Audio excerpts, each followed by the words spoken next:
Non, nous n'allons pas chanter aujourd'hui, même si c'est le 21 juin, fête de la musique. Au moment où nous enregistrons, nous ne chanterons pas. On tient à ce que le temps reste clément et agréable et qu'on ait encore un beau soleil pendant le restant de l'été, si vous voulez bien.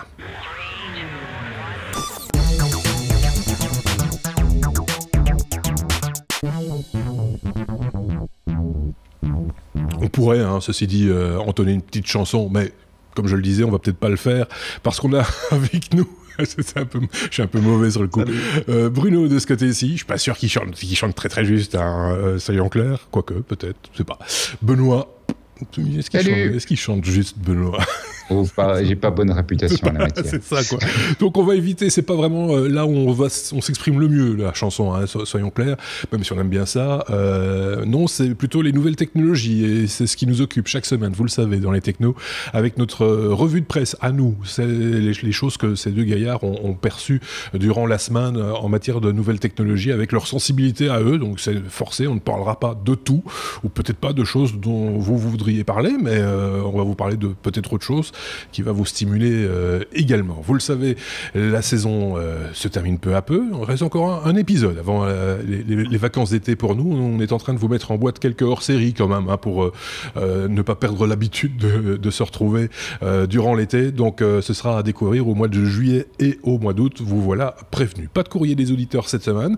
J'ai pas vu grand-chose parce que c'est vrai que vous êtes calme aussi, ou de votre côté. C'est peut-être la Coupe du Monde qui vous occupe plus que la technologie, peut-être, je ne sais pas.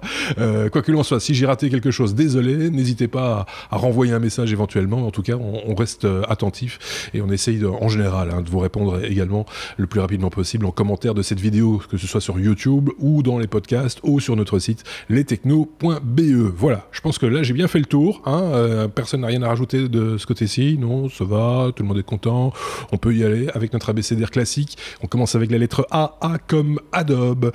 Benoît, on parle de Project Rush. De quoi s'agit-il ? Eh bien, c'est le nouveau projet qu'a annoncé Adobe il y a quelques jours. Alors pour le moment, c'est encore en bêta. On peut d'ailleurs s'inscrire pour rejoindre la bêta. Et l'idée, c'est d'avoir un logiciel d'édition qui soit multiplateforme et basé sur le cloud. Donc en fait, ils s'appuient sur toutes les technos qu'ils ont développées depuis pas mal de temps en matière d'édition, puisqu'ils ont des logiciels d'édition efficaces. Ils ont fait énormément de travail sur le cloud. Ils ont fait pas mal de travail pour être multi-device, être capable de fonctionner sur Mac, sur iPad, sur iPhone, PC, Android, etc., etc. Et donc l'idée, c'est de mettre tout ça ensemble dans un nouveau logiciel d'édition vidéo qui se veut, je vais pas dire grand public, mais on voit qu'on vise plutôt un usage plus youtubeur, plus organisation de com, plus, tu vois, pas le film hollywoodien, mais peut-être pas non plus la TV, mais tout ce qui vient médias sociaux, films familiaux, etc. Et donc l'idée, c'est d'avoir quelque chose qui soit puissant, mais simple à utiliser en même temps, et vraiment. Et là, je pense que vraiment, là, c'est le côté où ils visent les youtubeurs, les agences de com, les gens qui font professionnellement pour leur plaisir du média social. Le fait de pouvoir passer comme ça, tu commences ton editing sur ton Mac, tu pars vite pour une réunion, tu termines l'editing sur ton iPhone, et puis hop, tu sors l'iPad et tu montres aux collègues, quoi. Ouais. On est clairement plus proche d'un iMovie que de Final Cut Pro, si je comprends bien, en termes d'usage et puis d'ergonomie peut-être aussi, si ça s'adresse à un public plus large. Alors, pour le moment, c'est une annonce d'une bêta, donc on n'a pas encore vu le produit pour en être vraiment certain, mais c'est ce que j'ai compris aussi.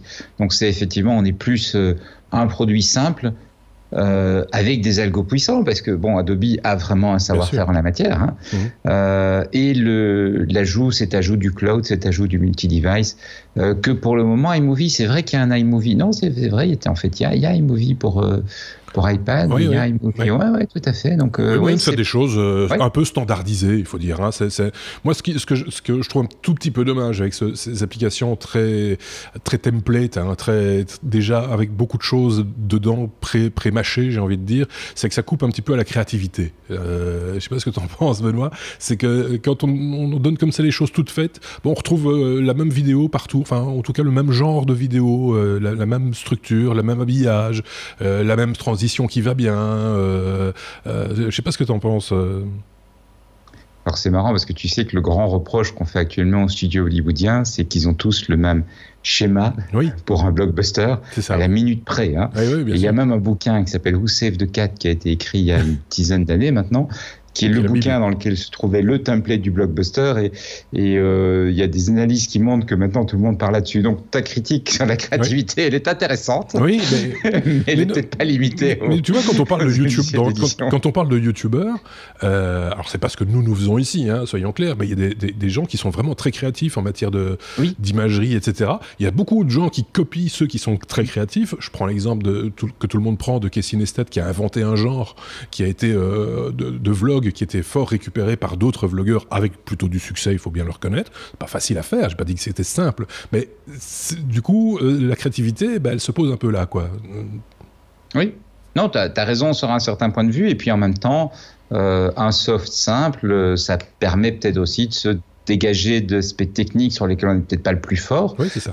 Moi, ce que je trouve super intéressant quand même avec les plateformes, c'est que c'est vrai que t'as des gens qui vont aller loin, avec des choses qui vont être très belles, qui vont être très créatives, mais tu as aussi des gens qui vont aborder des thématiques qu'on n'aurait peut-être pas abordées autrement. Et donc, c'est peut-être moins bien fait, c'est peut-être moins fini, mais tu vas avoir des informations que tu n'aurais pas pu avoir autrement, parce que si la barre était plus haute, s'il fallait une compétence plus élevée, le mec n'aurait pas su le faire. Et c'est le seul, enfin, je vais pas dire que c'est le seul mec qui connaît, mais moi, je suis pas très bricoleur. Chaque fois que je dois bricoler, je cherche des vidéos expliquant comment faire. Et comme je suis vraiment pas bricoleur, il faut des vidéos très pour les mecs qui sont vraiment pas doués. Et tu tombes sur des trucs qui sont très faits familiaux, pas très, voilà, l'image est pas très propre, etc. Mais je suis content que quelqu'un ait eu le moyen de le faire, parce que ça me donne une info. Tout à fait. Que les trucs plus pro, plus léchés, parfois ont pas, parce qu'ils font l'hypothèse, de toute façon, t'es quand même plus malin que ça, quoi. Oui, donc, ou simplement parce que ça colle moins bien dans l'image, c'est moins sexy de montrer telle ou telle chose, alors que le néophyte en matière de vidéo s'entend, lui, il va montrer peut-être le détail, parce que ce qu'il fait, c'est de la menuiserie, c'est pas de la vidéo. En gros, c'est un peu ça, quoi. Exactement, tout à fait. C'est exactement ça. Et donc, t'as raison, t'as tout à fait raison, mais à côté de ça, ça permet aussi d'autres choses. Donc, c'est comme tout, je pense qu'il faut le prendre en se disant il y a du bon, il y a du moins bon, et puis on va voir. Voilà, on ne préjuge évidemment pas de la qualité du travail d'Adobe sur ce projet, on le découvrira en temps utile, mais c'est en tout cas, plus il y a d'outils à disposition, mieux c'est, hein, comme tu le disais, voilà, plus de gens vont peut-être s'y intéresser et vont avoir moins de difficultés à mettre des vidéos correctes à disposition. Bruno.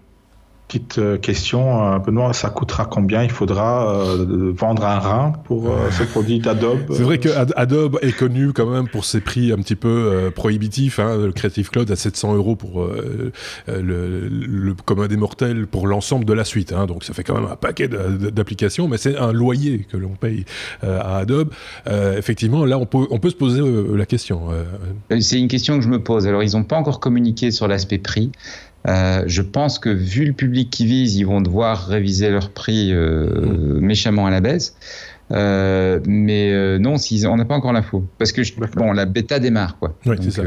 Bon, ceci dit, il y a d'autres applications en ligne, ça existe déjà. Hein. Il y a déjà des éditeurs vidéo dans le cloud qui ne demandent pas d'argent, mais se rémunèrent par de la publicité, par exemple, et insèrent de la publicité dans les créations des gens, par exemple. Hein. Ça existe également. Ça existe aussi des petites applications pour smartphone qui font des petits montages plutôt corrects et qui sont souvent gratuites ou alors il faut payer un petit quelque chose, mais bon, voilà, ça existe. Donc là, ils vont être clairement sur un marché très très concurrentiel. Si ça se trouve, c'est peut-être la nouvelle vitrine des produits Adobe. Tu vois, le truc qui fait un peu briller la marque auprès des gens, des jeunes en particulier, qui plus tard passeront peut-être à du plus lourd et investiront effectivement dans des applications type Adobe Premiere ou autres quand ils auront les moyens. Ça peut être un produit d'appel, quoi. C'est clair qu'avec la démocratisation de la vidéo et de la démocratisation de l'image en général, Adobe commence à avoir un vrai problème de placement tarifaire. Hein. Ils sont chers parce qu'ils avaient un public professionnel, ils ont un savoir-faire. Parce que quand on pense à Photoshop, on pense ou à Premiere, on pense à un logiciel d'édition, etc. Mais il y a un énorme travail en matière d'images calculées. Et ils ont énormément travaillé sur des solutions qui vont être extrêmement simples. Tu regardes les brushes qu'ils ont maintenant, où tu passes sur un personnage et la brush efface complètement ou détourne complètement avec une qualité qui était inimaginable il y a 5 ans. Donc ils ont un savoir-faire qui pour le grand public peut être formidable, mais le problème c'est qu'elle est hors de prix. Oui, donc c'est vrai que des prix plus proches c'est la bonne question, Bruno, c'est ouais. Quel va être le placement tarifaire de ce produit? Parce que d'un autre côté, mais alors à ce moment-là, c'est le hardware qui coûte un peu plus cher. Tu as du Final Cut Pro aux alentours de 350 €, hein, si je dis pas de bêtises, et tu payes qu'une fois. Tu vois, donc en matière d'éditeur vidéo, c'est du simple au double, et c'est qu'un seul que pour la première année, quand on dit 700 ED pour les produits Adobe. Vaste débat, soyons clairs, et qui n'intéresse pas nécessairement tout le monde, hein, soyons clairs aussi, parce que le principe même de l'outil dans le cloud ou de l'outil loué, entre guillemets, c'est que si tu en as besoin que pendant 3 mois, tu n'achètes pas tu vois, tout le programme non plus, qui t'aurait coûté beaucoup plus cher autrement. Ça a permis à plein de gens de créer des choses à moindre coût, parce qu'ils n'ont pas dû investir dans des applications très coûteuses. Donc il y a à boire et à manger, comme on dit dans ces cas-là. Ici, sur ce projet Project Rush, on attend de voir, et ce sera avec plaisir qu'on le testera, et évidemment, dès que ça apparaîtra. Hein, Benoît, tu ne me diras pas le contraire, je crois. On s'amusera bien. On s'amusera bien, comme d'habitude. On peut passer à la lettre A. On était déjà à la lettre A, mais cette fois-ci, c'est comme Android, Bruno, puisque tailleux, youpi, tralala. Je l'ai moi-même annoncé sur Twitter à nos auditeurs qui nous suivent sur Twitter et sur Facebook aussi d'ailleurs. Google a enfin son application podcast pour Android. Oui, et elle est même assez chouette, hein, je dois dire, moi qui suis à 3 applications, donc elle est chouette et simple et fonctionnelle.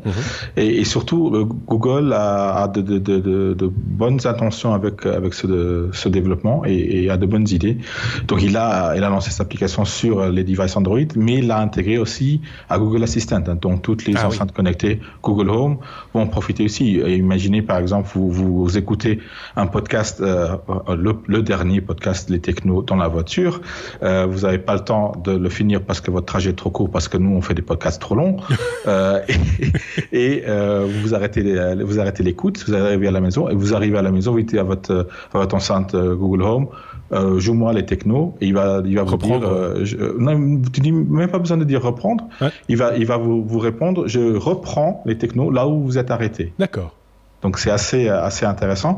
Ils veulent pousser ça beaucoup plus loin. Donc généralement les podcasts c'est de l'audio. Nous on fait aussi de la vidéo, mais c'est de l'audio à la base. Et l'idée c'est de faire du speech to text. Donc d'avoir une transcription, d'avoir des sous-titres automatiques, avec de la traduction in fine. Et de la traduction. Et après il y aura la traduction qui sera intégrée aussi effectivement. Donc vous avez votre podcast qui sera en chinois et vous pourrez l'écouter en français. On pourra écouter les technos en chinois aussi dans l'autre sens. Dans l'autre sens, ça va aussi. Donc ça sera génial. On va exploser notre audience. On va avoir plein d'auditeurs. Après, ça va être difficile pour répondre au courrier des auditeurs, mais pourquoi pas, effectivement. C'était très attendu, hein, cette application, parce que du côté d'Apple, l'application podcast issue de iTunes, extraite d'iTunes, je serais tenté de dire, c'est déjà depuis 3-4 ans maintenant qu'elle existe, je pense, avec quelques fonctionnalités qui vont bien aussi, plutôt sympathiques. On attendait ça de la part de Google pour les appareils Android depuis un bout de temps maintenant. Ça avait déjà bien évolué, puisque avec l'outil de recherche, l'application Google dans Android qui permet de faire des recherches, on avait déjà, si vous tapiez par exemple les technos podcasts, vous aviez déjà la possibilité de l'écouter en ligne avec une liste et de vous y abonner également avec un petit raccourci qui va bien dans votre écran, etc. Ici, c'est intégré sous forme d'une app à part. Pourquoi pas je voyais un commentaire sur Facebook, quelqu'un qui disait « Oui, elle est quand même très très simpliste », mais je pense que pour les gens qui approchent le podcast, parce que faut pas oublier que le podcast ça existe depuis un bout de temps, mais c'est encore un petit peu pour le grand public non geek, c'est resté un moyen de consommation un petit peu particulier, un peu flou, il faut télécharger quelque chose, machin, etc. Plus on le simplifie, je pense, mieux c'est, plus les gens vont aller vers le podcast et l'écouter, et s'abonner à des podcasts. On voit par exemple l'explosion de certains types de podcasts. Alors, un podcast n'est pas l'autre évidemment, mais quand on regarde du côté de la France, il y a plein de podcasts émergents, un peu cultureux, mais voilà, avec plein de choses, avec du choix, on va dire, qui émerge de plus en plus. Je trouve ça plutôt pas mal si on a la possibilité comme ça de communiquer avec le plus grand nombre d'auditeurs possible et que ce ne soit pas un truc un peu niche, un peu fermé, un peu un truc de geek dans leur coin, etc. Donc ouvrons-nous sur le monde, j'ai envie de dire, et c'est la raison pour laquelle on fait aussi nous des vidéos et qu'on est aussi sur YouTube pour une question d'accessibilité. Benoît, je sais pas si toi tu es un podcasteur de la première heure, j'ai presque envie de dire, avec ton site feu site déclencheur.be. Je sais pas ce que tu penses de ce type d'outils, que ça continue à évoluer quand même. Ouais, c'est plutôt chouette, c'est des trucs qu'on aurait bien voulu avoir à l'époque. Hein. Oui. Donc on est content, enfin moi je suis content que ça avance. Et je vois, c'est un média qui avait énormément. On était, enfin, on a peut-être ici aussi avec les technos, enfin avec des versions antérieures de techno, on a été tôt. Oui. Et donc forcément, on voit que ça arrive, et ça arrive à maturité, les outils suivent et tout ça, et c'est bien. Parce qu'à un moment donné, ça plafonnait un peu, quoi. On avait des gens qui s'intéressaient au podcast, et puis ça s'est un peu tassé, et puis ça revient. Enfin, c'est un petit peu des phénomènes de mode aussi, hein, il faut bien le dire. Mais là, ça revient, et les outils sont là. Donc, autant en profiter. Et ça se passe avec le mobile de plus en plus, hein, soyons clairs aussi. Alors qu'avant, on était quand même fort tenu au bon vieil ordinateur. Ça s'écoutait sur un ordinateur ou sur un iPod. Ou un iPod, d'où le nom. Hein. Oui, d'où le nom. Donc, mais il fallait quand même le télécharger, etc. C'était pas aussi... voilà, fallait être motivé. Fallait être motivé. Il fallait presque le fabriquer à la main, son podcast, pour pouvoir l'écouter. Fallait le remonter tous ces petits il fallait le remonter soi-même, etc. Petits 0 et ces petits 1. Imaginez les technos en kit. Il faut les remonter. Bon, allez, on passe à la lettre I. Enfin, c'est une bonne nouvelle. Hein. N'hésitez pas à l'utiliser, l'application Android Podcast. Je pense qu'il suffit d'aller dans le Play Store et taper podcast Google Podcast. Google Podcast. Ouais, c'est ça. Et donc, vous y aurez très rapidement accès. N'hésitez pas à vous abonner au techno si c'est pas encore fait. Hein. Il serait temps quand même. La lettre I comme Instagram, Benoît. Instagram a de nouveaux bureaux, et des bureaux à photographier. Exactement, à Manhattan, qui est la deuxième implantation d'Instagram, puisque la base, évidemment, n'est pas à New York, elle est en Californie, mais les deuxièmes bureaux sont à New York, et ils avaient déjà des bureaux, mais qui devenaient un petit peu serrés, un petit peu petits.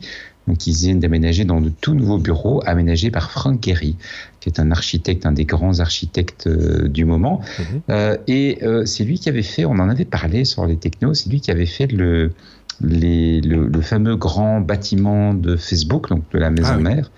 Et donc visiblement, il plaît dans la famille Facebook, puisque Instagram s'équipe en fait de bureaux également par Frank Gehry. Alors ce qui est très intéressant dans ces bureaux, c'est que il y a des zones pour travailler quand même, hein, et puis parce que c'est start-up américaine un petit peu devenue grosse, t'as les inévitables bars et compagnie, t'as tout ça, mais il y a aussi plein d'endroits à photographier.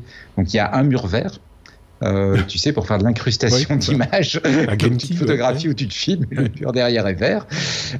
Tu as une espèce de demi-dôme, il faut aller voir les photos, c'est assez amusant, suivez le lien. Une espèce de demi-dôme avec des vitres qui changent de couleur selon l'angle duquel on prend la photo.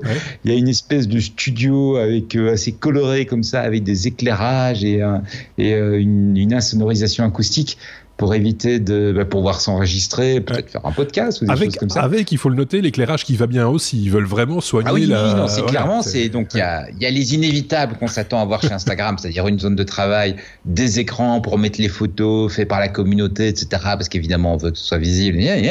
Mais le truc que j'ai trouvé très gag, c'est que dans les bureaux, disséminés à gauche à droite, tu as des mini-studios pour se prendre en photo, pour partager des moments Instagram. Donc c'est plutôt marrant. Oui, c'est amusant quand ça se passe comme ça. C'est bizarre, je trouve, cette mode d'avoir des bureaux très, très colorés. On a l'impression qu'on essaie de faire en sorte que les gens sont mieux au bureau qu'ils ne seraient chez eux. Tu vois ce que je veux dire ? Je pense que c'est totalement désintéressé et c'est vraiment parce que les mecs se disent comme ça va ils seront heureux, c'est pas du tout pour qu'ils bossent plus ou quoi que ce soit à mon avis, non, c'est vraiment désintéressé. Mais enfin maintenant si on veut être sérieux 2 minutes, les entreprises un peu intelligentes ont toujours travaillé à créer un cadre de travail qui soit agréable, parce qu'il n'y a pas de miracle, si dans un cadre de travail qui est démoralisant, tu bosses moins bien, hein, c'est un point important. Et justement, si Instagram, ça semble marcher, parce que les mecs boss, ils viennent de lancer Instagram TV. Je sais pas si tu as vu ça. Ah non, ça, j'ai pas encore vu. Tu l'as pas dans la conduite parce que c'est tout. L'annonce a été récente et j'ai pas eu le temps de le mettre dans la conduite. Ouais. C'est une nouvelle appli à côté de ton appli Instagram TV, qui te permet de faire des vidéos d'1 heure. Parce que sur Instagram, on est limité à 1 minute quand tu fais une vidéo. Oui. Et avec un choix assez controversé parce que la vidéo est en hauteur. Donc, comme malheureusement la plupart des gens filment sur leur téléphone, c'est-à-dire en hauteur et non pas dans le sens traditionnel de l'écran de cinéma. Le vertical. Exactement. Parce que évidemment nous avons les yeux les uns au-dessus des autres. C'est tellement logique. C'est tellement logique. Alors il y a un truc sympa quand même dans l'application, je trouve vraiment malin. Ça s'appelle Instagram TV et ça démarre immédiatement du contenu. Donc quand tu ouvres l'application comme une TV. Ouais. Tu as du contenu. D'accord. Et puis tu navigues pour aller choisir ce que tu veux, mais ça, t'as tout de suite une vidéo qui part. Quoi. Ok. Mais là aussi, tu vois comme Netflix où tu te balades pour aller choisir. T'as un truc comme une TV. Et puis tu choisis. On parlait créativité, tu vois, c'est des nouveaux formats comme ça où il faut faire preuve de créativité pour arriver à exploiter au mieux ce format un petit peu particulier. Je vais me faire descendre par les plus jeunes évidemment, mais oui, forcément. Mais ce format peu usité, on va dire. Attends, et maintenant on commence à vendre des autocollants à mettre sur les viseurs des caméras. Oui. Pour avoir les barres de délimitation, parce que comme ça te permet de filmer du contenu, par exemple une campagne publicitaire ou un truc comme ça, puis la filme au format traditionnel pour la diffuser sur des TV, cinéma, etc. Puis la filme recadrée en hauteur pour les médias sociaux. Et pour, je sais pas si tu as vu, de plus en plus, tu as des écrans qui sont mis en vertical dans les formats de co, quoi. Les aérodromes, etc., les aéroports, etc. Ouais. Et donc, tu as du coup, il y a un besoin d'avoir du contenu vertical. Et donc, tu as ces espèces d'autocollants qui fait que le cadreur peut s'assurer qu'au moins une partie du film sera utilisable en vertical. C'est ça. Oui, parce qu'il faudrait pas que ce soit la chose qui se passe soit hors champ sur l'une des versions. Donc, on va revenir aux 4 tiers, tu vas voir. Mais où on n'utilisera que le milieu pour être sûr. C'est vrai. En fait, le vrai beau format d'image, c'est quand même le format carré. Oui. Le format moyen format carré. Oui. C'était quand même un format extraordinaire. Et au niveau, là aussi, au niveau créativité, Polaroid, exactement.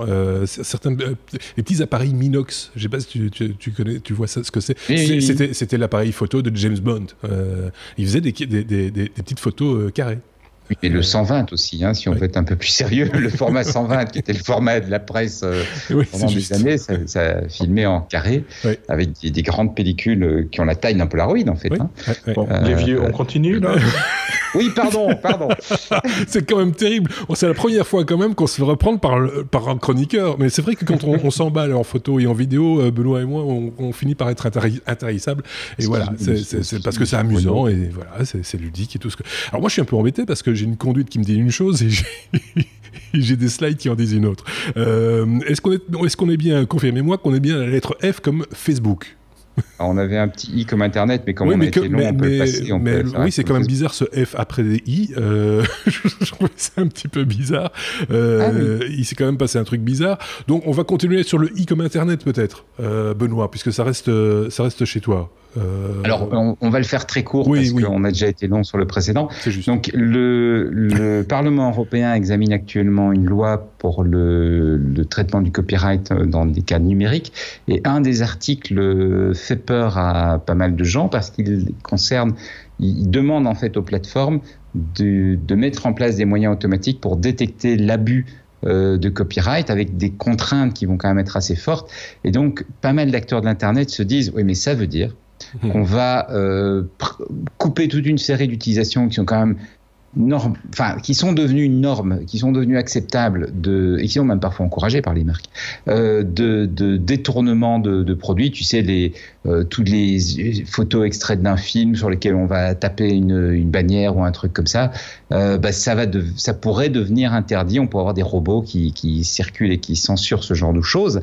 Et donc, il y a quelques personnes quand même assez connues dans l'Internet, dont Tim Berners-Lee, l'inventeur du web, Jimmy Wales, le créateur de Wikipédia, et quelques autres qui ont signé une lettre au Parlement en disant « faut arrêter les conneries, pour réviser l'article 13. Et il y a une pétition en ligne. On mettra le lien sur le blog des technos. Allez signer la pétition en ligne, contactez votre député européen et dites-lui que parce que c'est le problème, les députés européens sont un peu éloignés de tous ces sujets-là. Oui. C'est de high-tech, c'est des machins, on comprend pas trop, on vote n'importe quoi. Et puis après derrière, c'est nous tous qui en souffrons. C'est bien de le noter aussi. Benoît, donc on a dit on va pas la faire trop longue là-dessus, on va pas non plus. J'essaie de retrouver les trucs. C'est un peu le bazar. Comme Facebook, on a fait Instagram, on fait Facebook. Oui, mais on a remis des trucs dans l'autre sens maintenant, donc du coup. T'as bougé la conduite. C'est pas moi, c'est Bruno. Bruno veut absolument prendre la parole, mais il déplace ses sujets dans la conduite au fur et à mesure qu'on parle. Donc on était à la lettre F. F comme Facebook, même si c'est F, normalement c'est avant I, on le fait après parce que c'est comme ça, on a un alphabet un petit peu particulier au Luxembourg. Bruno, je vais vous expliquer là. On parle d'une intelligence. En fait, ce sujet devait être à intelligence artificielle, qui était juste après Instagram. Et c'est devenu Facebook. Mais voilà. Donc, donc justement, ça collait bien comme suite à la news d'Instagram de Benoît, parce qu'il parlait de photos, prendre des photos, et la Facebook, qui est donc la maison mère finalement d'Instagram, a développé une intelligence artificielle qui est censée retraiter les photos des portraits des personnes qui ont les yeux fermés. Donc, cette intelligence artificielle, elle va prendre une série de photos, de portraits de cette personne-là. Elle va, après un certain learning, deep learning, réussir à remplacer les yeux fermés par des yeux ouverts qui ont la bonne forme, la bonne couleur, mettre vos yeux dessus, finalement. Donc, ça pourra servir aux employés d'Instagram qui se prennent en photo. Voilà. Par exemple. C'est pour ça que la news était censée être là. Oui, bien sûr. Ça se tient. Ceci étant dit, j'ai vu les résultats. On trouve des résultats, c'est pas mal. Non, sans rire. C'est bien foutu. Ça évolue, donc ça va apprendre. Ça évolue, mais ceci étant dit, ce qui différencie le plus un être humain d'un autre être humain, même si les gens se ressemblent très très fort, c'est souvent les yeux. Et j'ai l'impression que, à regarder les transformations, donc en gros, je vous explique, on vous montre des photos de gens avec les yeux fermés, et puis on vous montre d'autres photos dans d'autres circonstances de la même personne, et puis on vous montre la photo, la première, mais avec les yeux ouverts. Donc le résultat de la transformation. Je dis pas de bêtises, je parle sous ton contrôle, Bruno, mais voilà, c'est ça qu'on vous montre. Et je remarque, moi, que la troisième personne ne ressemble pas beaucoup à celle qu'on voit sur les... Enfin, elle ressemble physiquement, mais on n'a pas l'impression que c'est la même que sur la deuxième photo. C'est-à-dire que les yeux tels qu'ils sont incrustés, je veux dire ça comme ça, ou ouverts en tout cas, c'est un petit peu artificiel. Et donc, du coup, il y a un petit biais qui fait qu'on a un petit doute sur est-ce que c'est vraiment cette personne-là. Voilà, c'est ce que je voulais dire.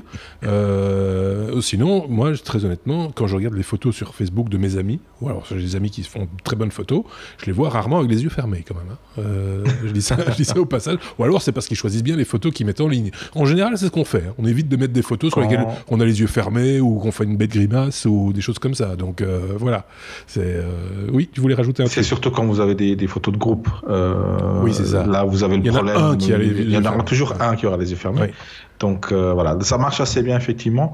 L'algorithme a encore pas mal de problèmes avec tous ceux qui portent des lunettes, vu que c'est un peu changé. Les yeux sont soit agrandis, soit rétrécis au-delà des lunettes, ou les gens qui portent, les jeunes encore, toujours ces jeunes-là qui portent des mèches devant les yeux et qui se cachent les yeux. Ceux-là, ils n'ont pas le droit de mettre des photos d'eux. Voilà. Mais comme on va encore nous dire, voilà, encore un podcast de vieux cons.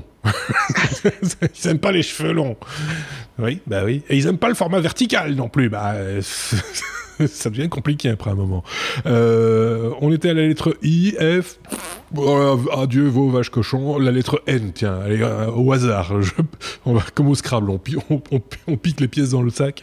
N comme Nvidia. Benoît, Nvidia a traité un réseau neuronal un réseau neuronal à ralentir les vidéos. Exactement, et tu vois les enchaînements quand même, hein. Instagram, oui. Facebook intelligence artificielle avec Nvidia. Donc le truc, mine de rien, c'est quand même soigné. Ouais. Donc effectivement, Nvidia a entraîné un réseau neuronal pour faire, tu sais, cet effet de ralenti. Oui. Ou quand tu as normalement, ce qu'on fait, c'est qu'on filme à très haute vitesse. Oui. Donc par exemple, si on va avoir, je sais pas moi, une explosion et qu'on veut ralentir l'explosion, ce qu'on fait, c'est qu'on va filmer, au lieu de filmer à 24 ou 30 images par seconde, 24, 25 ou 30 images qui sont les vitesses normales. On va filmer à peut-être 200 images par seconde, 240 images par seconde. Et puis après, on va jouer ça à la vitesse normale, et du coup l'image bouge beaucoup moins vite, et ça fait. Il n'y a pas de saccade surtout.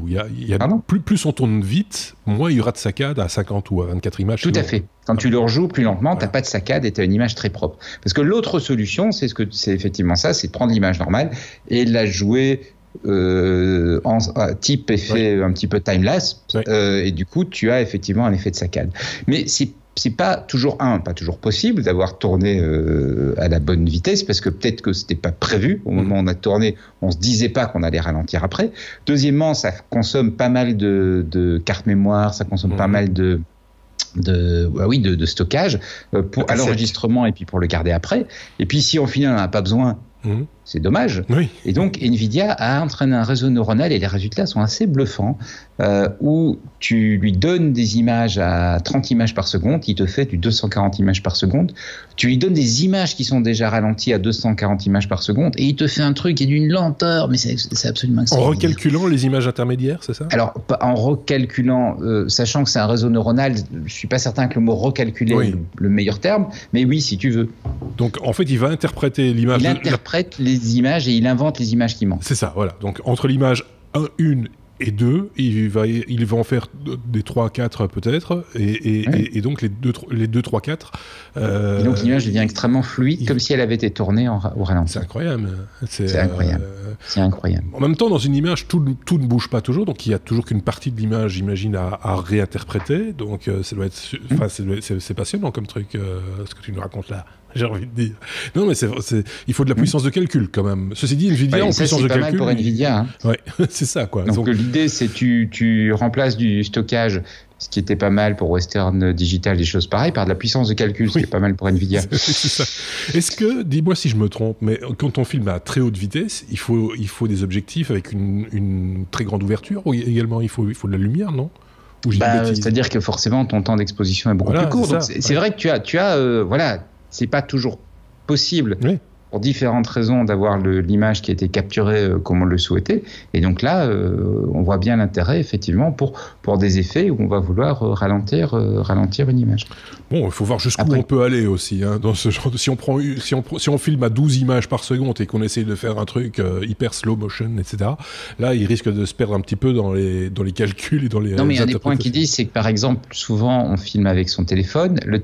Beaucoup de téléphones maintenant sont capables de faire du ralenti, mais le téléphone, il a aussi une capacité mémoire qui est assez limitée. Et pas longtemps. Voilà. Et donc, tu vas plutôt dire, OK, je filme à vitesse normale, et à la limite, je me la regarde à vitesse ralentie, et c'est au moment où je vais la regarder que mon ordinateur va travailler un petit peu et va faire l'effet de ralenti. On verra les résultats à l'autopsie, mais ça me semble bien parti cette histoire-là. Et effectivement, Nvidia, c'est un petit peu, c'est leur business de faire des calculs des processeurs qui calculent bien, et donc créer des opportunités de se servir de leurs outils, c'est un petit peu leur métier aussi, quoi. Allez, on continue avec la lettre P cette fois. P comme Pebble. C'est Bruno qui s'y colle une seconde vie, donc pour les fameuses montres Pebble. C'est ça l'idée. C'est une bonne nouvelle pour Xavier. Je pense que Xavier est amoureux de cette marque. Moi aussi. J'ai les Pebble depuis son lancement sur Kickstarter. On va en reparler plus tard de Kickstarter. Vous remarquez à quel point notre conduite, elle est retravaillée et léchée. Je l'avais pas perçu, avant d'enregistrer, je n'avais pas perçu ça comme ça, mais c'est dingue.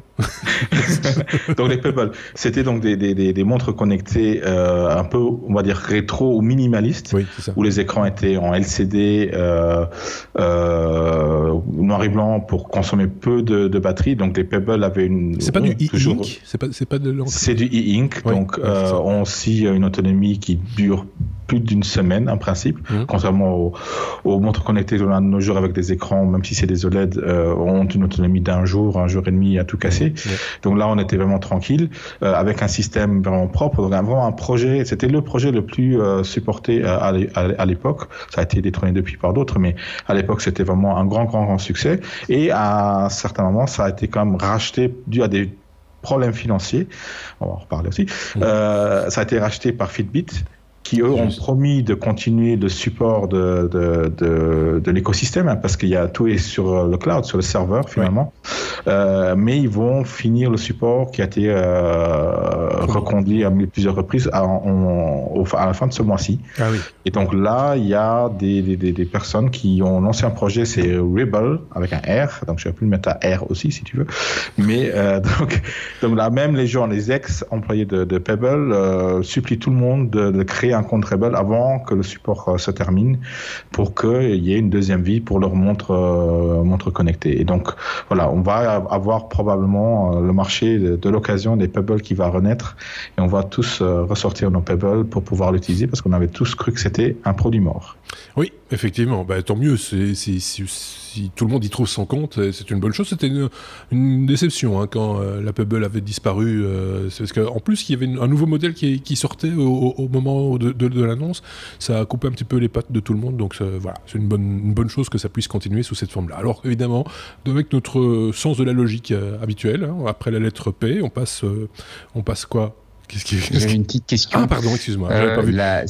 Pour que je comprenne bien, tu dois déjà avoir la montre. C'est pas des montres qui relancent. C'est le service. C'est le service qui relance et ça sera lié à ton compte Pebble existant.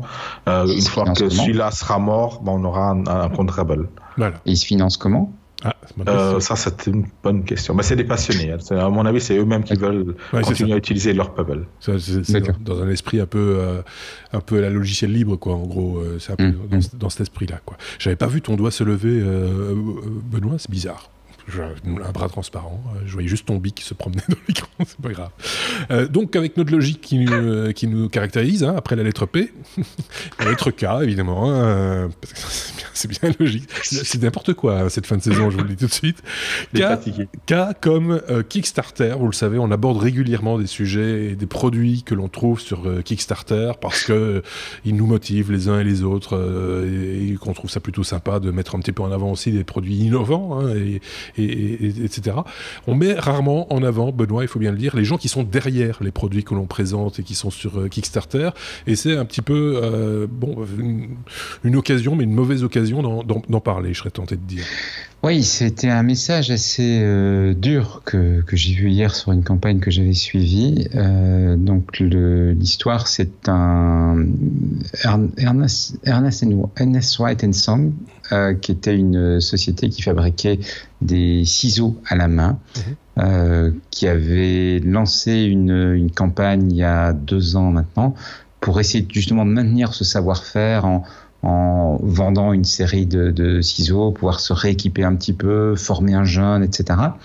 Et la campagne a été un immense succès dans le sens où ils ont eu beaucoup plus de commandes que ce qu'ils ne pensaient avoir, mais évidemment ça prend du temps de faire des ciseaux à la main. Donc du coup ils sont pas arrivés à délivrer au rythme auquel certaines personnes s'attendaient. Et le résultat, c'est que le stress a été énorme et le directeur de la boîte s'est malheureusement suicidé. Et donc c'est sous le stress, sous le fait que ça a malheureusement, alors que moi j'avais soutenu la boîte en me disant mais c'est génial ce savoir-faire à retenir, et je pense que beaucoup de gens l'ont fait dans le même esprit. Quand on voit les commentaires sur le Kickstarter aujourd'hui, beaucoup de gens disent mais c'est une catastrophe de voir que ce geste que j'ai fait pour essayer de soutenir la boîte, essayer de soutenir le savoir-faire, a l'effet exactement inverse. La boîte s'est endettée pour arriver à tenir sa campagne, et donc voilà, ils sont partis malheureusement dans une logique qui était assez dramatique. Et effectivement, on en discutait avant l'émission parce que je me disais, est-ce que c'est un sujet... Ouais, c'est pas un sujet gay évidemment. Non, est-ce que c'est un sujet qu'on va aborder ou pas ? Et ça me paraît pertinent de l'aborder quand même parce qu'on parle régulièrement de Kickstarter. À chaque fois, on rappelle Kickstarter, c'est quand même pas un magasin, c'est des gens. C'est vrai qu'il commence à y avoir maintenant un côté un peu téléachat avec des produits un peu n'importe comment, mais tu as encore quand même une grosse communauté de passionnés, de gens qui viennent avec une idée, qui viennent pour défendre un projet, qui viennent pour sauver un projet être aidés aussi par une communauté. Et puis, Ça peut être sauvé un projet. Ça peut être sauvé un projet également. Il y a un affect par rapport à un projet, il y a des difficultés à le financer. Le dernier recours, entre guillemets, parce que l'entourage un peu dit c'est un super produit, c'est dommage qu'il n'y ait pas de financement, que tu ne trouves pas de gens pour te financer. Et finalement, tiens, c'est peut-être une opportunité. Des gens qui ne sont pas de prime abord enclins à aller sur des sites de crowdfunding, là se disent tiens, c'est peut-être ma dernière chance, en gros, d'arriver à financer mon produit. Donc il y a de l'affect aussi derrière. Il y a énormément d'affect, il y a énormément d'investissement et du créateur, je veux dire. Et le résultat, effectivement, c'est que malheureusement, quand le projet, et beaucoup de projets Kickstarter échouent, faut pas se leurrer. Parce que c'est des projets qui ont un côté, même ici, si c'est une boîte qui est ancienne, il y avait un côté nouveau puisqu'il s'agissait de réengager de nouvelles personnes, de former de nouvelles personnes. Donc c'est un risque. Ouais. Et donc voilà, il y a une difficulté et parfois, et c'est vrai que c'est très désagréable quand une campagne échoue. Parce que en tant que backer, on a investi aussi, on s'est dit ce produit, il va être intéressant, il va être ceci. Donc c'est très difficile de voir une campagne échouer. J'ai pour le moment une campagne pour un vélo pliant qui est très mal partie, mais dans laquelle je me suis investi aussi. Je pense que les créateurs sont très investis, mais je me suis investi aussi. Je me suis déjà imaginé, tiens, les balades que je ferai avec le vélo, etc. Et donc, c'est très dur de voir que le projet se passe mal et on se dit, mon Dieu, qu'est-ce qu'il fait ce créateur? Et on a envie d'être agressif avec lui. Mais derrière, c'est des êtres humains. Et donc, ces personnes, elles prennent ça et elles n'ont pas facile. À contrario, et je pense que c'est le cas le plus dramatique que j'ai jamais vu dans une campagne Kickstarter. Mais voilà, A contrario, il y a toutes sortes de projets Kickstarter, soyons clairs. Il y a aussi des gens qui sont là pour prendre de la thune et qui, quelque part, le produit, il y a un peu de tout, entre guillemets. Mais quand on a un projet comme celui-là, et je vous invite à aller cliquer, parce que la page existe toujours sur Kickstarter, évidemment, avec l'historique du produit, enfin, ce qui est proposé, entre guillemets, avec l'historique de cette vieille maison, des ancêtres de la famille Wright, on sent qu'il y a quelque chose derrière qu'on a envie de sauver, un patrimoine qu'on a envie de faire perdurer, pas avec des vieux souvenirs, mais avec quelque chose de neuf, mais dans de l'ancien, j'ai envie de dire, avec le charme de l'ancien, avec du neuf, voilà ce que je voulais dire. Et donc, forcément, là, c'est autre chose que l'idée de vouloir prendre rapidement et facilement un peu de thunes pour produire 3 bouts de plastique, quoi. Soyons clairs, on n'est pas sur le même genre de produit du tout. Voilà. On est sur un produit de passion, on est sur un produit où le type s'investissait, tentait de faire avancer sa boîte, la faire rentrer dans le monde moderne avec un produit qui avait un savoir-faire énorme. Et puis voilà. Et alors le deuxième effet, suite au suicide, la boîte va aller en liquidation. Donc en plus, donc c'est une catastrophe aussi pour les gens qui sont autour, qui travaillent et qui ont accompagné l'inceste. Triste histoire, mais il fallait peut-être l'évoquer parce que, comme tu le disais aussi, Benoît, on parle régulièrement de projets Kickstarter qui nous motivent et qui sont intéressants, et que c'est aussi l'occasion de parler des êtres humains qui sont derrière et qui produisent ces objets et qui ont envie de faire des choses. Voilà. Fin de ce sujet un petit peu lourd, on en est désolé, mais voilà, c'est fait. Passe à la lettre S. S comme Samsung. Benoît, encore toi, pour parler de Samsung qui introduit Ambient Mode. Alors moi, quand je lis Ambient, je pense à Philips et l'Ambilight. C'est pour ça que j'ai tiqué en voyant le titre de ta news. On parle de QLED 2018. De quoi s'agit-il ? Ce sont les nouvelles télévisions Samsung. C'est les modèles un peu design dans la gamme Samsung. Ils ont ils ont surtout un élément nouveau. Donc l'écran, la dalle est extraordinaire, la qualité d'image est fantastique. Mais la grande idée, c'est d'avoir un mode dans lequel la télévision se fond dans le décor et devient un élément de décor. Parce qu'il n'y a rien de plus moche en final qu'une TV éteinte. Or la TV, elle est souvent éteinte. Et donc, où elle est dérangeante. Donc quand tu as des amis, etc., c'est pas chouette. Donc ça ce grand carré noir comme ça qui est assez moche. Et donc là, l'idée, c'est d'en faire un espace sur lequel on va afficher des choses. Soit on va y afficher une image, mais ce qui est très intéressant, c'est que avant de démarrer, tu prends ton téléphone, tu fais une photo du mur. Et alors la TV va calculer une image dans laquelle elle s'intègre dans le mur. Et donc elle s'intègre dans le cadre. Et donc tu arrives à quelque chose qui est là, mais qui est discret. D'accord. Et c'est l'exact opposé de la TV éteinte habituelle, qui est là en train de dire... et là, elle se fait discrète, elle s'installe dans la... Elle devient enfin un objet de la maison. Oui, c'est ça. Mais pas... le meuble télévision tel qu'on le vit depuis le meuble radio, en fait, hein, parce que c'est un petit peu ça, hein, la télévision a remplacé le truc qui trône au milieu du séjour. Au départ, c'était le gros poste de radio ou la grosse chaîne hi-fi, enfin, si on peut appeler ça hi-fi de l'époque, hein. Et puis après, c'était remplacé par le gros tube cathodique, la grosse télévision, qui était devenu un membre supplémentaire de la famille quasiment, et qui trône au milieu du... On a dépassé ce stade-là, hein. Tout à fait. Donc c'est un truc qui va être sympa, qui va être... il profite du fait d'avoir des écrans qui sont de très très bonne qualité. Les dalles sont d'excellente qualité, avec une bonne résolution, avec un angle de visibilité qui est très élevé. Un bord très mince aussi. Un bord très mince, effectivement. Donc c'est des TV qui sont très belles techniquement. Oui.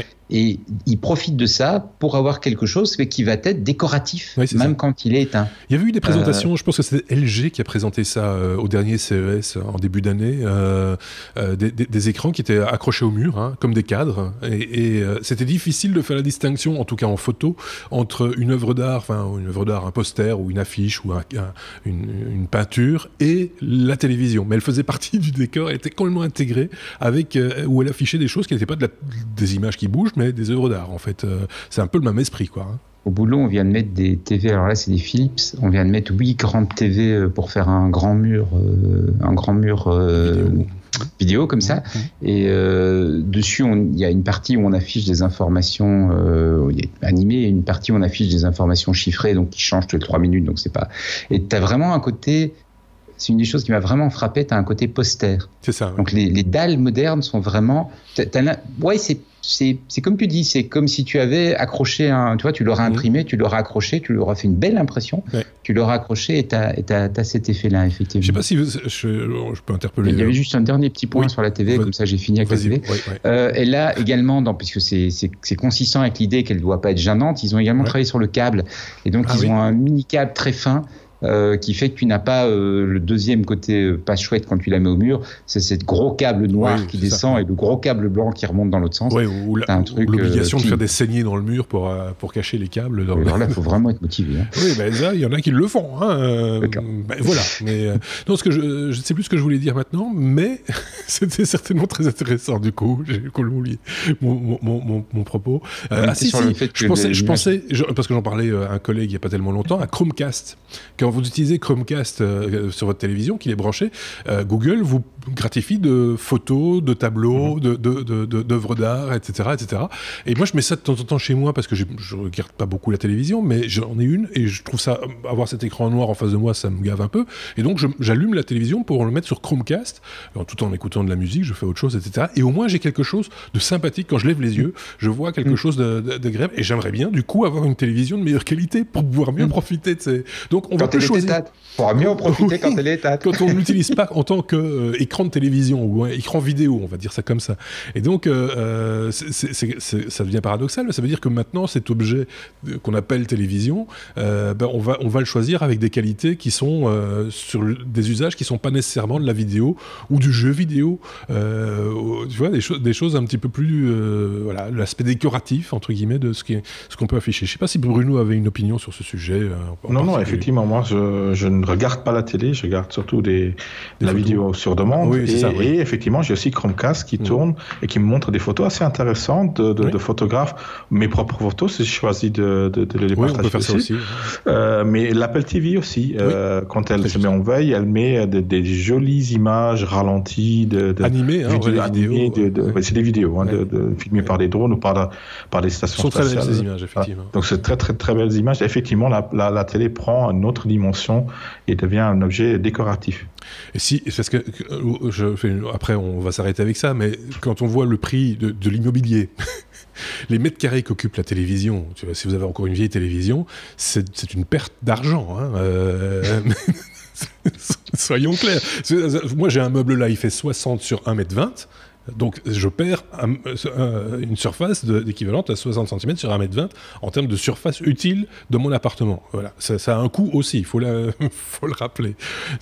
pour un petit peu rigoler aussi sur ce sujet, mais c'est vrai que voilà, si ça va par là, la télévision, ça coûte cher, ça.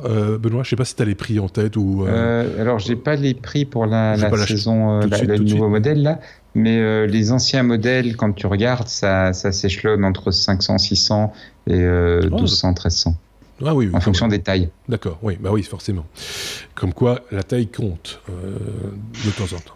Allez, on passe à la lettre S encore, mais cette fois comme sécurité. Et là, c'est Bruno qui va tenir le crachoir, parce que la sécurité, il aime bien ça. Et qu'on aura certainement encore l'occasion de parler de sécurité informatique. Je fais une petite parenthèse avec l'un de nos anciens chroniqueurs. Certains s'en rappelleront peut-être si je vous parle de domotique, etc. On avait déjà parlé avec lui il n'y a pas tellement longtemps, enfin il y a longtemps maintenant, il y a 2 ans. Il reviendra cet été pour vous parler sécurité informatique. On parle de sécurité pour le coup avec Bruno. Et on commence avec Apple, Siri, qui pourrait être détourné pour monter une attaque de phishing. Oui, en fait c'est un proof of concept qu'a démontré une personne contactant un journaliste. En fait, Siri, je ne sais pas si ceux qui utilisent Siri sur leur téléphone, etc.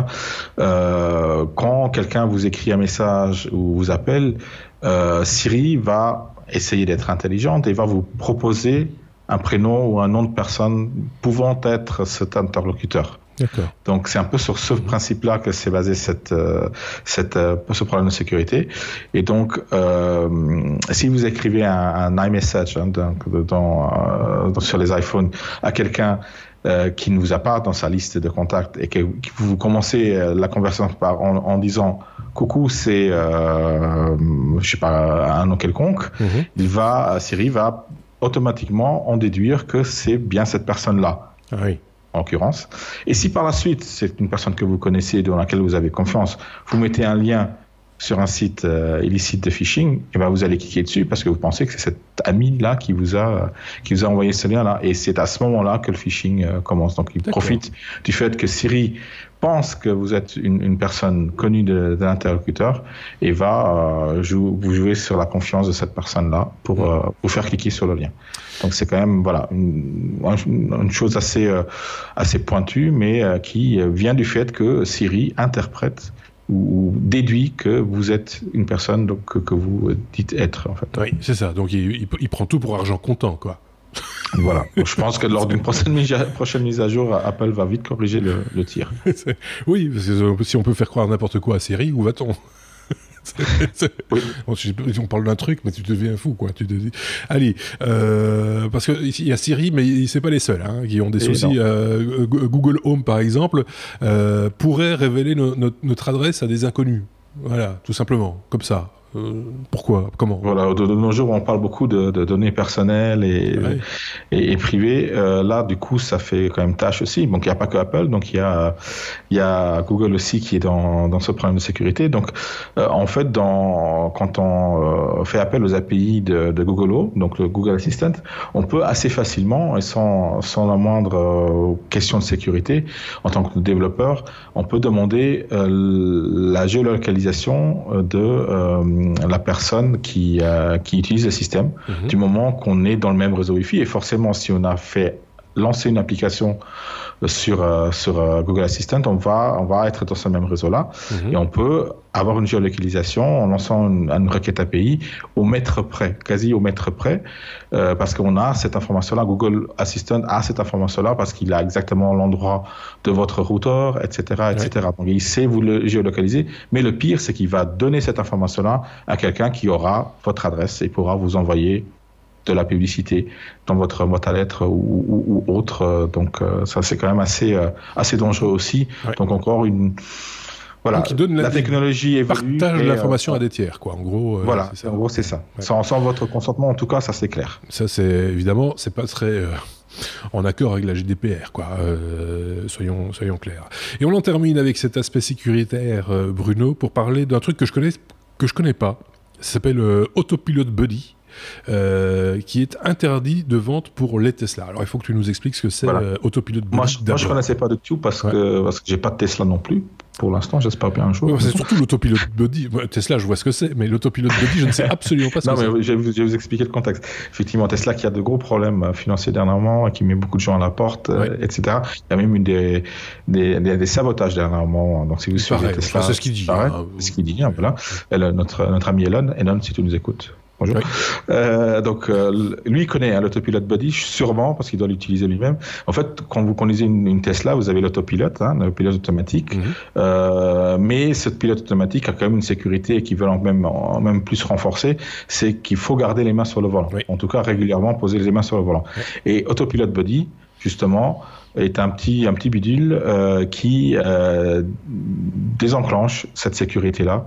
Et en fait, vous allez enclencher l'autopilote qui va jamais vous demander de mettre les mains dessus. Donc, vous pouvez vous endormir au volant, lire votre journal, regarder des podcasts, les technos sur YouTube, sans problème. En fait, c'est quoi ? C'est juste un peu de poids qui est rajouté au volant, quoi. Qui donne l'impression. Voilà. C'est un peu ça, avec des systèmes de démons, etc. Ouais. Mais la société de régulation de la sécurité aux États-Unis a quand même mis la main dessus. Et pour éviter les prochains procès à Tesla, les prochains accidents à Tesla, va interdire à la vente ce bill-là. Donc c'est un aspect sécurité un peu différent, mais qui touche quand même une société qui est technologique et qu'on a tous à cœur. Oui, donc c'est un accessoire un peu bébête. Hein. C'est une espèce de truc qui se met sur le volant, enfin sur la partie horizontale du volant, et qui donne sans doute l'impression, parce qu'il rajoute de la masse au volant, que quelqu'un le tient, et donc du coup le système d'autopilote reste tout le temps enclenché, pensant qu'il y a les mains d'un vrai être humain sur le volant. Je dis pas de bêtises. Hein, c'est ça, c'est avec des aimants que ça se met sur clipse sur le truc. Voilà. Donc voilà. Et enfin, moi je trouve pas ça très très malin d'essayer de détourner un système comme ça, parce que si on vous dit que c'est pas un autopilote pour faire enfin ça ne va pas remplacer le chauffeur, c'est une aide à la conduite. Il faut le prendre comme tel et pas commencer à essayer de jouer au malin. Je pense qu'il y avait un type qui s'était fait arrêter aux États-Unis parce qu'il s'était fait arrêter sur le siège passager. En train de jouer aux jeux vidéo, je ne sais pas très bien quoi, et donc pour excès de confiance en cette Tesla, il s'était fait arrêter. Comme quoi, les technologies c'est bien, mais il ne faut pas les mettre entre toutes les mains, j'ai l'impression. On en a fini avec la lettre S comme sécurité. On peut passer, sauf si Benoît avait un truc à rajouter sur ce sujet, éminemment 4 roues. Benoît, quand il n'y a plus de 2 roues, ça m'intéresse plus. J'ai déjà dit, je pense qu'il y a enfin, j'avais pas envie d'en rajouter, mais le problème fondamental, l'erreur fondamentale, le mensonge fondamental, c'est d'avoir une voiture qui n'est pas vraiment autonome, qui est présentée globalement comme étant ça. Depuis les années 60, on sait qu'un pilotage automatique ne peut pas être sécurisant pour les passagers, parce que on l'a appris en aviation. Si il faut qu'à un moment quelqu'un reprenne la conduite immédiatement. Donc et Google en est arrivé à la même conclusion d'ailleurs avec leur filiale de voitures autonomes qui a dit on ne peut pas mettre en service une voiture qui ne soit pas totalement autonome. C'est trop dangereux. Pas être au milieu du chemin, quoi. Donc les fabricants de voitures qui aujourd'hui mettent des voitures en service qui ne sont pas complètement autonomes jouent avec le feu. Oui.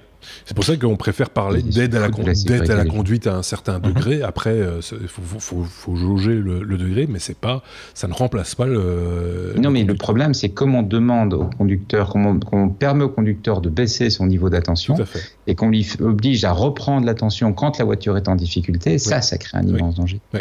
Parce que c'est-à-dire que au moment où tu dois reprendre la situation, tu n'étais pas attentif, il te faut un temps pour toi prendre conscience de ce qui se passe et la situation est en danger. Oui. Donc forcément, c'est extrêmement dangereux en fait. Cette idée qu'il faille garder les mains sur le volant pour être prêt à reprendre la conduite, c'est une idée qui est dangereuse. Oui.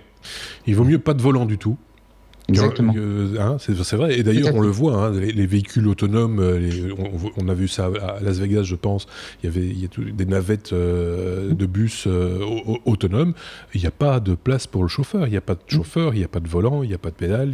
Voilà. C'est bien quand c'est expérimental et fait par des gens qui savent ce qu'ils font, mais pour le grand public, c'est vrai que mettre comme ça un truc hybride entre ça marche, mais pas vraiment. Hein, c'est un petit peu comme dire, on va tous rouler à gauche, ici ça marche bien, on fera la même chose avec les camions, quoi. Il faut faire les choses d'un coup, ou pas du tout. On passe à la lettre W pour terminer ce 174e épisode des Technos, parce que nous avons une lettre W qui est, pour une fois, bien placée, hein, à la fin de l'épisode. Je trouve que c'est juste parfait, c'est-à-dire que la lettre A était bien au début et la lettre W était à la fin. W comme c'est juste qu'on a fait le Z au milieu. On aurait pu. W comme oui mais non, évidemment, ça c'est une petite tradition qui revient régulièrement. Je t'en prie, hein, réponds. Ne laisse pas les gens comme ça, réponds-leur. Bruno, on va parler d'un drone, mais qui est utilisé parce qu'on a vu plusieurs fonctionnements de drones, des drones pratiques qui servent à faire des choses intéressantes, intelligentes, etc. Ici, on a affaire à un drone qui est utilisé d'une manière un petit peu particulière. Il faut bien le reconnaître. Oui, donc on invite tous ceux qui ont accès au lien à aller voir cette vidéo. Oui. C'est assez intéressant. Partagé sur Twitter, hein, je pense. Partagé sur Twitter, tout à fait. Et on voit en fait des lignes haute tension qui sont prises par. On ne discerne pas très bien ce que c'est, mais ça a l'air d'être des drapeaux, des parachutes, je sais pas. Parachutes, quelque chose comme ça. Ouais. Et donc, au lieu de couper toute l'alimentation de ces lignes-là, de mettre toute une infrastructure pour enlever ces déchets sur les lignes, ils ont utilisé un drone équipé d'un lance-flamme. Pour aller brûler cette étoffe. Cette toile, cette étoffe, on ne sait pas ce que c'est. Donc, c'est assez bluffant à voir. Ouais. Moi, ça me fait un peu peur qu'un drone soit équipé d'un lance-flamme. On va lui donner un petit peu l'intelligence artificielle à ce drone et il va nous attaquer bientôt. Hein. Donc ça me fait penser à Doctor Who avec les Daleks, ceux qui sont fans. Donc ils ont aussi des lance-flammes. J'ai vu cette vidéo aussi, j'ai trouvé ça très particulier, mais en même temps fort malin, parce que finalement, c'est vrai que voilà, ces étoffes suspendues à des lignes de tension, c'était peut-être dangereux d'une manière ou d'une autre. Il fallait les retirer et envoyer quelqu'un, c'est encore plus dangereux. Là, le drone, il brûle le bidule. Maintenant, foutre le feu au champ qui se trouvait en dessous, c'était peut-être pas malin.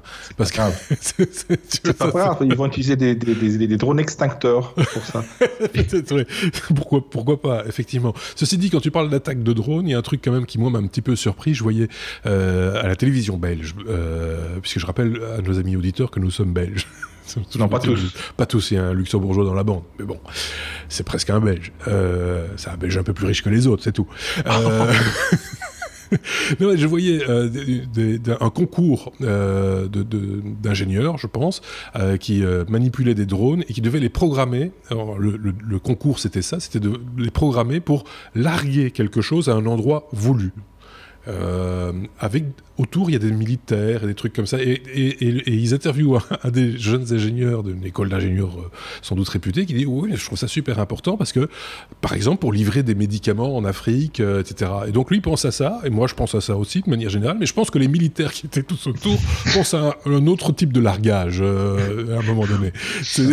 Donc voilà, on peut en faire le meilleur comme le pire, c'est ça que je voulais vous dire quand il s'agit de technologie et là en l'occurrence de drone. Je pense qu'on a bien fait le tour de la question de la technologie cette semaine. C'est vrai que l'actualité est un petit peu prise, on va dire, par...